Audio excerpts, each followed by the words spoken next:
Welcome back to another episode of Breaking the Line. I'm Samuel. And I'm Charleton. And today, we are again taking a deep dive into the arts of mime and choreography. Pretty shocking, right? I know, like always. Yeah. And I am excited about today's episode, not going to lie. Yeah. Ain't nice shirt. Fail! Hey, nice shirt. Anyways. So what do we got for him today? So today we are going to be examining, diving deep, delving, if you will. Thesaurusing? Yeah. Into Empire of Angels, which is a song by Two Steps from Heck. Two Steps from Heck. And this song was choreographed by Stephanie Bloyer, good friend of mine, and also the younger sister of Tess Bloyer. Just want to throw that in there. Yep. And of course, you know, Stephanie's a good friend of mine. She's fantastic mime. Of ours. Just mine. She's my friend, not yours. Fine. She's a good friend of ours. There you go. Fantastic mime. Choreographs great songs. Yeah, this one I'm excited for. It has a lot of cool elements that we'll talk about. Yep, and you know, it's funny to talk about like the fingerprints that people have on their songs. Like Stephanie has a very distinct style that's like very emotionally nuanced, you could say. And I feel like that, of course, oozes out into this song. It oozes out into other songs that she's written, and I think that's pretty cool. Yep, I'd say let's get into it. Yeah, let's do it. All right, so Mime Camp 2018. Yep. I love there are very few songs that talk about the origin of like spiritual beings, and I think only two I can name are from like Stephanie. It's true. It's actually one of them is from Project Understory, which was also written by Stephanie. Right. So this one was the first one I had seen that I can recall, other than generic or backstory, really quick. Yeah. I think there's one or two others, but definitely one that highlights this story as opposed to just referencing it. Yep. And it also gives a nice chronology because like right here, we see that God creates the universe, meaning that chronologically, according to this song, the spiritual beings existed before, you know, you could say time and space existed. Whether or not you believe that it was after the actual origination of the universe or not, it doesn't really matter. Point is that they seem to predate a lot of, you know, nature. Right. And we do know that they were unlucky, which is actually a cool feature of the song, that they are created, and that often in songs you can have what I would call onlookers, and those onlookers here are the angels, because that's what they did. They looked on what God did when he created the world and humanity. Yep. And it gives them a purpose for that, right? Yeah. Onlookers can be dangerous of a character if you don't give much to do, but here, like, that's what they're doing. They're watching God's creation. I also love a little staging here, coming downstage down to earth. And also here, Adam and Eve sit down to show that they are not the most significant character and move to the side. That's really good staging elements of choreography. Yeah, so you can still see what's happening, because like this is pre-fall, because like, you know, trying to set up the chronology properly, like, which I think she does a really good job of. This is during, like, you could say the you know, the perfection of the garden. And then of course you can notice Landon over there with a certain very special cape. Very shiny. You'll notice it's kind of shiny, but then something's weird on the inside, and so it kind of tips you off to what's going to happen next. Right, the illusion that we're all aware of here. And style right there. Yeah. Like flipping around the cape using magnets that hold together so you can flip around. Yep. And it's also really interesting, when I talked to Stephanie about this song, she actually said it was very purposeful to have God sit back there, because thinking about it, if God really wanted to, he could just like snap his fingers, all of them are destroyed forever. Right. But it was according to his sovereign plan that didn't happen. Right. So he kind of lets them then fall. Right, very aware, but letting it happening. I also love this moment of the fall causes the demons to come down to earth. Yeah, down the steps, down to earth. All right, so you have some nice poetic, dramatic staging there. I will say, having all of the angels take off their capes at the same time is a little eye distracting. I'd almost, maybe that's just them underperforming, but moving further to the side or being more subtle, because it does take away a little bit with like having all the white capes kind of draped around the outside. Yeah, and I always say, like, I guess really quick, going back to the chronology, here we have then the fall, and the banishment. I do love this. The point that God gives is the same point, the same direction that he gave for Satan.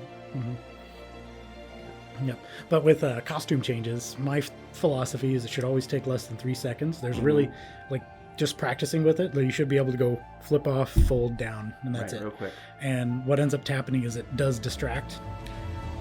This is a and then less bam! than 3 seconds.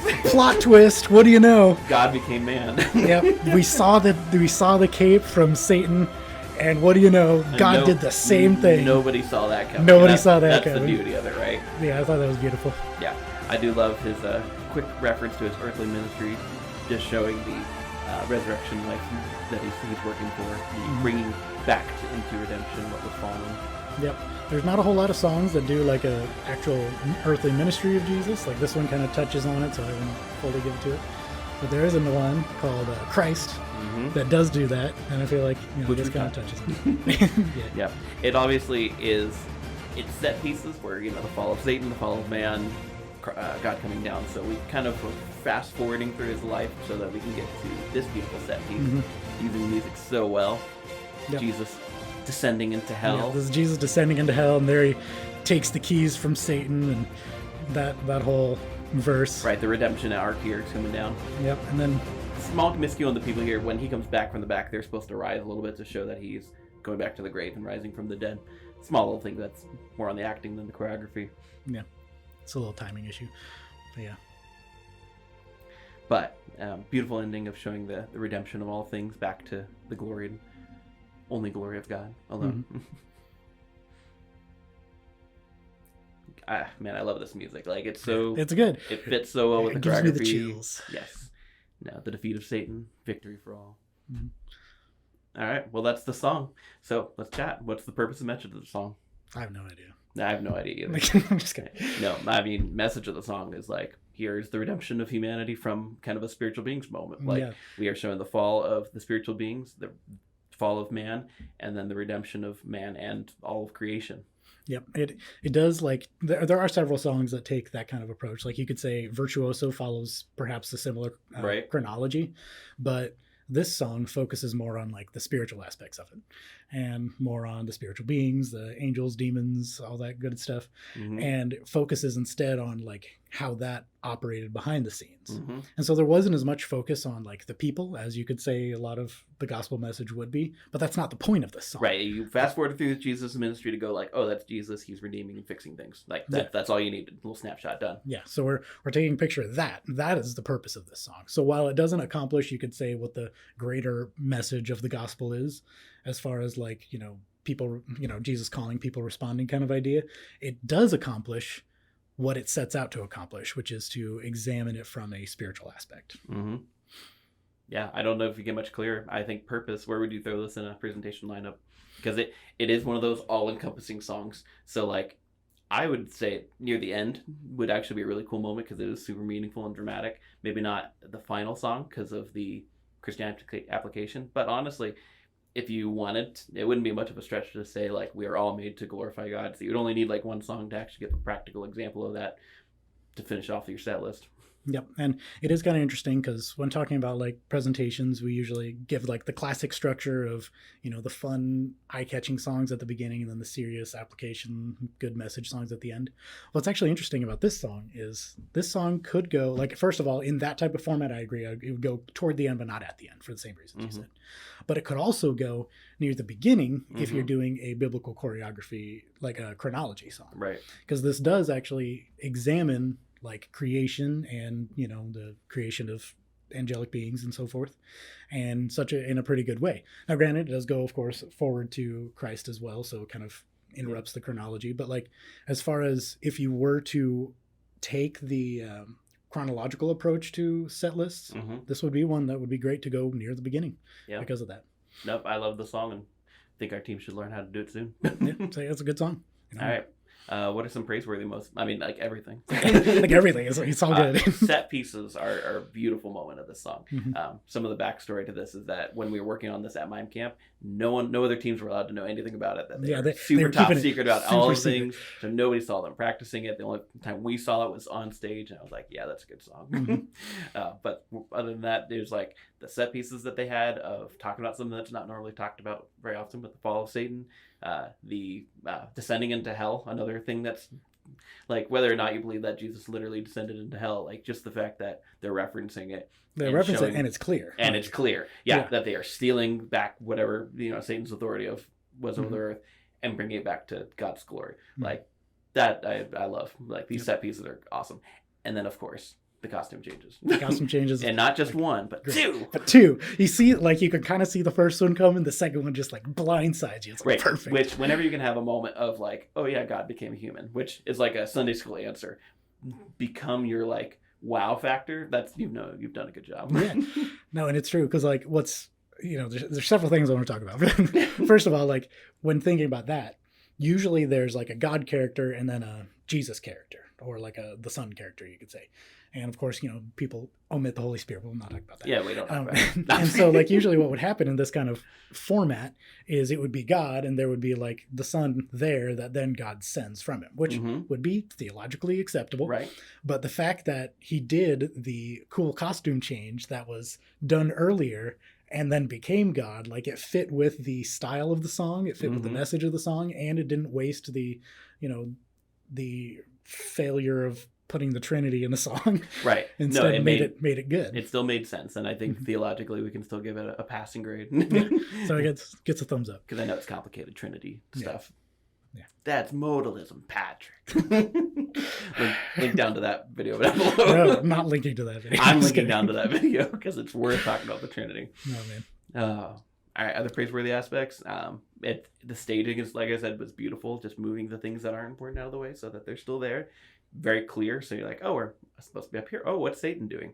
Or there was a few moments if I were to give any like less points on these things, I would say it's only because there's a few dead moments in the song. It matches up so well with the music. I don't know if that's just a performance issue or what, but there's, I think, two moments. That one would be after Satan falls, he has a long time to be like pouting. And then before Jesus steps out in the scene, he's kind of sitting back there for a while, just standing there. And now granted, that could have just be the difficulty of the song. Maybe things were supposed to take longer and it didn't. Just a pacing issue. Could have Maybe been, they just need to go slower. It didn't seem like that based on like the musical cues. So there could be some things that need to be added or just worked out on the timing wise. That'd be the only thing that I'm like bring it down on. All right. Well, one thing that I would give praise on while I still have the chance is the use of this particular stage. Oh yeah, because like they did a great job with the upstage and the downstage between the stairs and stuff, with heaven up above and then earth down below, and then casting demons out of heaven, which then they landed on the bottom stage. It was like very spatially aware choreography, and I feel like that was really good. Yeah, even when Jesus dies, they like lay him kind of his feet on the dirt and his head back on the top of the stage. So when he's descending into hell, there's some extra level of clarity there, going down another level. Yeah, it's very, very artful, and I appreciate that. So. No, very artful. All right, any critiques you would give? So the critiques that I would give really come down to like you said, the pacing kind of gets lost in there. There are some dead spaces, and it might just be the way that they didn't do costume changes really well, but there is a lot of things pulling your attention. Yes. With a song like this, because it is kind of slow paced, it should be very easy to tell where you're supposed to look. Right. And if you need multiple things going on, totally acceptable in slow paced songs as long as they serve a purpose. Right. But like with this, one of the things that like honestly I didn't even see the temptations happening the first time I saw this song. Like when Satan handed Adam and Eve it's an apple. Yeah. The apple. The forbidden fruit. Literally an apple. It's literally an apple. It's literally an apple. Now, when Satan hands them the forbidden fruit, it's really funny because like I didn't even notice that happening because of my eyes were drawn elsewhere. Right, because there was enough things on the side, whether it's the costume changes on the side or just people moving in general. And granted, that's not always on the choreographer. That's just how things get presented sometimes, we recognize. But those are all little details that the difficulty goes up way high because you have to be super focused. Yeah, you got to, like, that will give kind of points to difficulty, in my opinion, because this song is about costume changes. Yeah. Like, it sounds like it's such a dumb thing. It's like, okay, so the costume changes happen in so many songs, it's whatever. But this song, it focuses around costume changes on many occasions. Right, that is one of the main things. It is one of their main gimmicks, which gives it style points. And because of that, I also have to more heavily critique the costume changes as such. So. Yep, I'd give that same critique and the same one that I kind of already gave earlier with just the pacing of a few things. Maybe that's, again, the difficulty of the song, but just knowing, like, the audience needs somewhere to look, and if it's going to be slow, you should be doing something with it. All right, theologically, 10 out of 10 on theology here. Like, Has solid theology. Like there's obviously questionable. Like, we don't know the Yeah. chronology things, but that's fine. Right, exactly. There are some things that like Stephanie took kind of, you could say, a stand on that some people are like, well, we don't fully know. Yeah, artistic liberty here is, I Yeah, feel like, what we got. Yeah, exactly. Like I feel like you could take that artistic liberty and be like, this is the way that we chose to go, and sure, Right. give it a thumbs up. I'll accept it. Right. Somebody can fight us in the comments about it if you want. Yeah, I mean, there's plenty of people who could say, well, this happened before this, or this happened after this, and there's subtle nuances here that were missed that look like, okay, sure. But theologically, this is pretty solid. Right. As far as songs that like hit on the glory of God and the redemption of humanity back towards God's glory, like super love the theology and hitting on all these things. It's good. Taking a stance on things that you don't normally talk about, like exactly. descending into hell. Yeah. I mean, heck. 2 steps from heck. All right. Are we ready to rate this thing? I think so. Clarity. Difficulty. Style. Nice vibrato, man. Thank you. Very aggressive, I know. All right. I think this one's no joke. It's going to get a lot of high praise for me. It really will. I mean, for me too. I think clarity, I'd give it a 9. Yeah, I was giving it a 9 too. It has a few moments. And again, I could be just misreading the acting and the timing things that the critiques I gave. The only thing that took away from clarity is where my focus is at. But everything, like being able to do topics like the fall of Satan, descending into hell, like those are hard topics to hit on. And the fact that it's so dang clear, just more props to it. Right. And like what I think is interesting about, because I could reasonably give this a little bit lower on clarity, but because it like doesn't break any bounds on some parts of its message, but then it like kicks through concrete walls on others. Yes. You know, like because it goes through like the life of Jesus and then his death and resurrection. Those are things that happen in like every third song, and it happens again in this song. But and also creation, you could say, as well. But like the way that it approaches it is in such a new light that I give it points for that, because it takes an already existing thing, goes a completely different direction with it, and I'm like, this is new and fresh and awesome, and thumbs up. So we've talked about with the difficulty of a song also affects our rating, that a simpler song gets a lesser rating just because it is an easy message. So like, why would I give it a 10 if it's just Jesus loves you or whatever? Yeah. But the difficulty of what we're trying to communicate goes up, and I think appropriately our rating style goes up for it just because it's a hard message to communicate the glory of God and creation and redemption. It's true. Very true. All right, difficulty though. It doesn't have any backflips. No backflips. But no, that's for style. Well, it's also for difficulty. I guess, yeah. It would be difficult doing a backflip. Yeah, true. I can't do a backflip. Can you do a backflip? I mean, I did a backward somersault. And that's fair. I can do a backflip one time. I can do a backflip inside of a pool. I mean, that's fair. I could do that.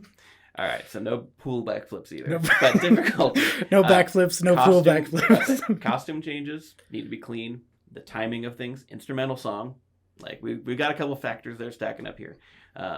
And technique, like God's got to be on point when it comes to creation, because it's just him. I mean, I guess you could, like, if you had 20 people on stage, have people do creation stuff too. More elaborate creation. But I almost like that it's less on the bottom side of things, so that way it's more dramatic of the angels watching on as opposed to what he's creating. Because it's focusing on the angels. It's not it's not so much about creation. It is about creation, but it's not like that's not the main point or focus of this. Exactly. So we're gonna lessen that focus by having fewer people on stage. Yeah. And so for those reasons, difficulty, I think I gotta go like I'm hovering around a 7 or 8. I feel like giving it an 8 is almost too high, just because there's not like more than just a few people that have to do. No, I'm gonna give it an 8 because we have stage combat as well on the top that needs to be clean. We have enough timing issues with things that an 8 I think is appropriate. Yeah, honestly, I was thinking either an 8 or a 9, but I'm probably going to go 8 because of what we talked about earlier about it being a slow song, having a lot of dead time. That time needs to be filled with something, and honestly, if it filled that time, I might give the song like almost a 10. I mean, it's there. Like it's with just some subtle changes here and there and filling in some space, the song could easily be like a 9 or a 10 on difficulty. But I'm going to give it an 8 because it does do stage like spacing and choreography and combat and all kinds of technique and all kinds of costume changes and stuff like that when you get those things down, like that's very difficult. Yes, totally. I don't even, and what I think is interesting, I don't even think there's a single person in this song that has an easy part. No. Like even Adam and Eve, which I would say is like the easiest part, they also then have to go into the crowd and do some more stuff later. Right. And so, like, everyone's involved with the whole thing, which I love. Yeah. And so, like, while they have, like, you could say the easiest part, I still don't feel like any person has an easy part in the song. This is a difficult song, and so I gotta raise up your mime game for this one. Yeah. Cool. And then style. It has a lot of style. It's got a lot of style, dude. It doesn't have a backflip, but nevertheless, I think this is gonna be a historic moment. I'm giving it a 10. Giving it a 10? I'm giving it a 10. See, I was thinking a 9, but like... I mean, I was thinking a 9.5 just for the meme of not having a backflip. But I don't think that's fair to Stephanie because she did a dang good song. Well, you know what? The cape coming off was basically a backflip. What do you think about it? The cape... It's a 10, easy. Flips. 10. Yeah. It's 10. There it goes. It's a flip cape. Well, it's 2 cape flips, so it's a 20. Double. It's a 20. It's a 20. No, 10. Solid 10 out of 10. Love the song. Well done. Style all over the place. Like, I'm debating on whether or not to give it a 10 because, like, while it is fantastic and like style points out the wazoo, I still feel like because of some of the other issues of the pacing, that kind of lowers it a little bit for me. So I have to give it a 9, which all right. still is a really good, best really score good we've grade. ever gotten. A 9 and a 10. That's pretty solid. So yeah, it is a great song. Well done, Stephanie. And if you want to do it for your team, look up the links down below.